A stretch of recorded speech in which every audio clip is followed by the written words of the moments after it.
It's a slightly artificial distinction, really, that we're allowing missions to fly for defensive reasons.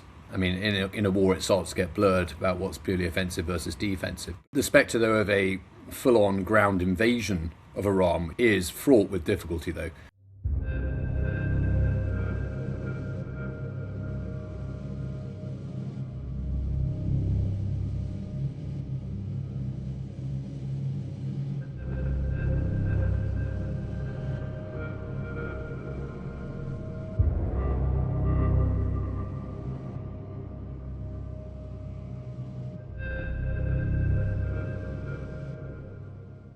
Justin Crump, I'm the chief executive of the intelligence company Sibylline, and a British military veteran from the British Army for 25 years.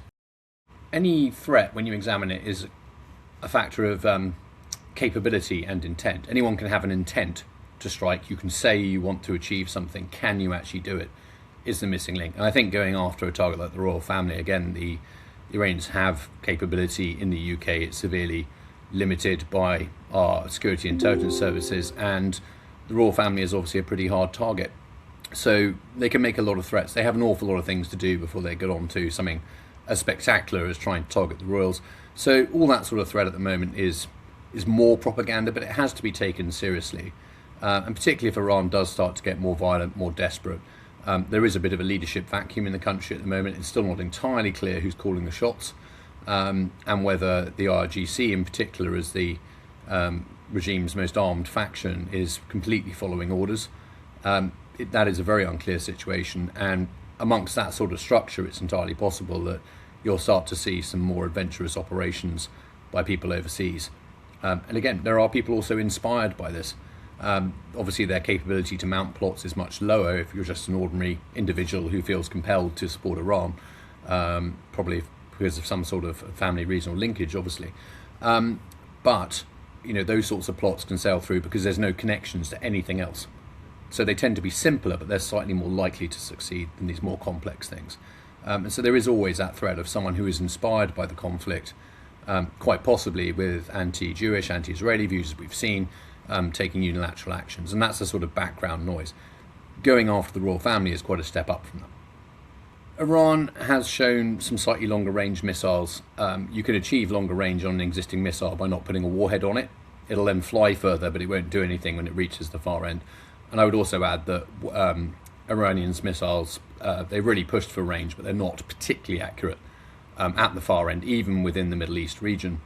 They're accurate to within tens of meters, which is certainly enough to strike the sort of military targets they're going for. But if you were far out from Iran towards Fairford, the base they've mentioned, it would be a pretty inaccurate missile. By the time it gets there, it would probably land somewhere near Swindon. So there's no credible threat to me of ballistic missiles or anything like that being used against the UK, even if Iran were to take that step.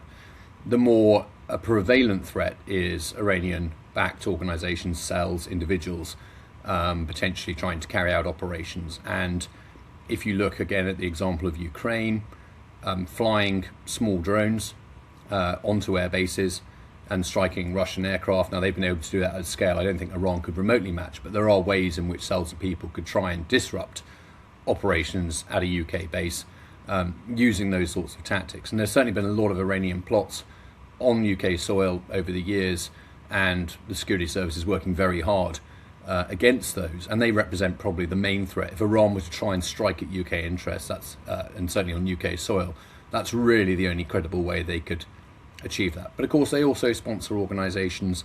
They funnel money to things that would help them in their overall objectives. I mean, that's politics to an extent, but the Iranian intelligence services are very focused on the UK and have been for a long time, not least to suppress their own dissidents in the UK. It's a very difficult situation with the US, and it's a slightly artificial distinction, really, that we're allowing missions to fly for defensive reasons.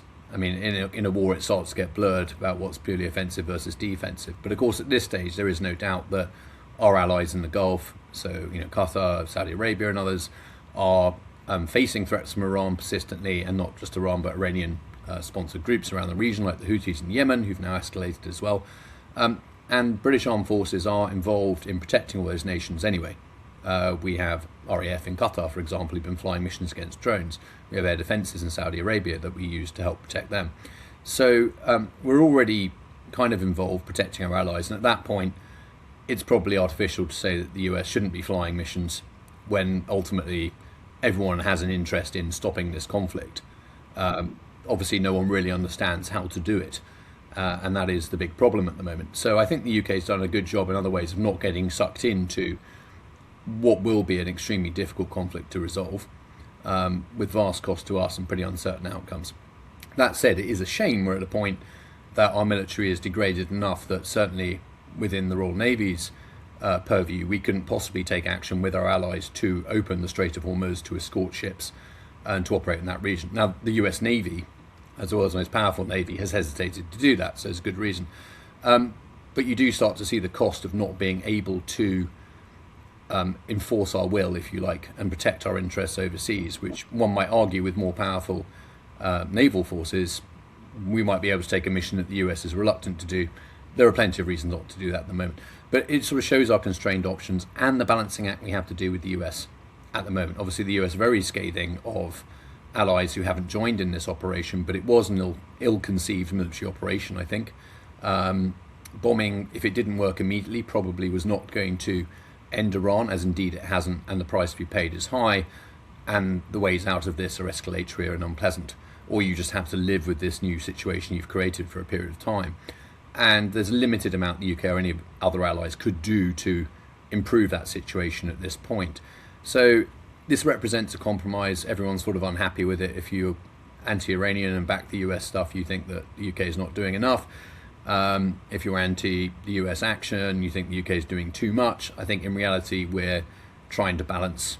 There's a lot of areas you can consider when talking about troops on the ground in Iran, and people have given various definitions of what would count. You know, was the raid to rescue a pilot previously, you know, boots on the ground? I mean, there were certainly probably well over 100 US service personnel on the ground in Iran.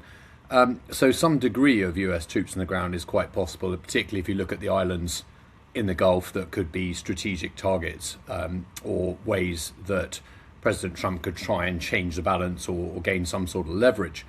The spectre, though, of a full-on ground invasion of Iran, which is, I think, what people are talking more about in some terms, is fraught with difficulty, though. For the US, it's actually quite hard to get land forces into Iran from where they're currently located. What the US hasn't done at this point is build up big amounts of troops in the Middle East, you know, ground troops, combat formations ready to go, like we did in 1990, 91, like we did in 2003 for Iraq. So there's a very big operation actually just to get to the theatre, and of course that is under Iranian drone and missile fire potentially. So you're trying to do all that whilst being shot at, which is obviously raising the stakes. Operations from the sea are possible, but again we've seen that the Iranians can pose quite a threat close to their shores. The US Navy is keeping in general a safe distance. So there are lots of barriers to a big operation. Before you even get into the political cost for someone who promised no more wars, dragging, you know, huge amounts of US forces that could be required, certainly well over 500,000 personnel, to actually clear Iran on the ground, and with an uncertain term of success at the end of that, as well as we've seen in other military operations and a continuing bill. So I think that full-scale invasion, very unlikely. Raids, possible. You know, seizure of key islands in the Gulf, particularly those claimed by the UAE, but held by Iran. You know, that sort of thing, quite possible.